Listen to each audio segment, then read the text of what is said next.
Hi everybody, it's time for a video conversation. First of all, happy St. Patrick's Day weekend to everybody out there. We had a great week in Washington. Had a teletown hall meeting, enjoyed visiting with a lot of folks from Minnesota. Spring breaks have just started, so if you're planning a visit or a tour, be sure to contact our office and we'll set that up for you. Now we're going to kick off our questions, and the first is an email from Ray in Wayzata. Ray writes in, Dear Congressman Paulsen, as a supporter of the small business community, I urge you to save local businesses in our state by including the bipartisan House-passed H.R. 3441 Save Local Business Act into the upcoming omnibus negotiations. The joint employer standard had always protected small businesses from workplace liability they had nothing to do with. But that changed in August 2015 when the National Labor Relations Board invented the senseless, unlimited joint employer standard. This problem needs to be fixed.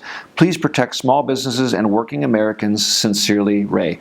Ray, actually, thanks for writing in. What Ray is talking about is actually a rule that goes back for a regulation back to 2015. It would basically subject a lot of small businesses, say a franchise like a McDonald's, to the exact same standards or mounds of paperwork that a big conglomerate or a Fortune 500 company would have to deal with. Bottom line is, that means we're losing more Main Street job creators. We're putting more pressure on them. We did pass a bill in the House to give that relief. I am a co-sponsor of that legislation. Now we're hoping we can actually include that in a final bill that could pass as a part of this budget agreement in the upcoming week or so. Next up is an email that comes in from Roger in Eden Prairie, and Roger writes in, Dear Congressman Paulsen, I care about immigrants who have temporary protected status. They live under the threat of deportation. Members of the Liberian community and other TPS families go to school here or work and pay taxes.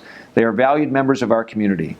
The Senate has a bill which provides TPS recipients a path to legal permanent residency, but that does not include DED recipients. Currently, there is no House companion. I'm asking Rep. Paulsen, please support a House bill that protects TPS and DED recipients. These immigrants deserve a path to citizenship as well.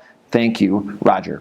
Roger, thanks for your email. As many of you know, Minnesota is actually home to one of the largest Liberian communities that we have in the United States. I know these members of this community personally. Played soccer with them on the weekends. In fact, many of those members came out to visit with me in my office here in Washington this week and in my Minnesota office last week. There actually is a House bill that addresses this issue. I am a co-sponsor of it. I'm leading an effort along with many members of the Minnesota delegation urging the President to extend this status that we have had extended under both Presidents Bush and Obama in the past bipartisanly to make sure our Liberian community leaders who work in healthcare, who work as teachers, who own small businesses throughout our community are given that certainty that they can stay here, that they can be contributing members of our community and not live under the threat of breaking up families and sending them home. Hopefully we will have resolution, and I'm going to continue to urge the administration to make the right decision for this type of status to be extended, and we'll work to pass the bill as well.